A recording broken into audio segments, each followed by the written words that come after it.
Hello everybody, welcome back to HardReset.Info channel. In today's video, I'll show you how to change the TCL Linkhub admin login password.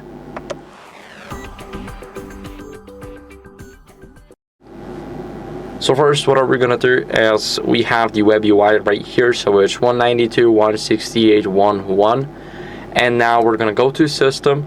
Here in the system we have login password, and we want to enter our current password, so I use the default one, so it's GKXQWVK6, and here we can enter a new password. As you guys can see here I have the old one, so I'll just add, for example, 1 on the end of it. Let's see if we can copy it. We can. So now what are we gonna do is we're gonna click on apply.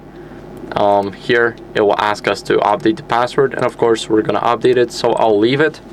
Now I'm gonna enter the site again and I'm gonna log out. Let's see if I use the old password. Let's see if we get in. As you guys can see, it's incorrect, but once I press the 1, we will be here. So of course you can change it back to the default password. It will also change whenever you reset your router, so you shouldn't be worried about it. And that's how you guys can do it. So thank you guys for watching. If you enjoyed this video, then make sure to leave a like, subscription, and a comment, and I'll see you in the next one. Bye.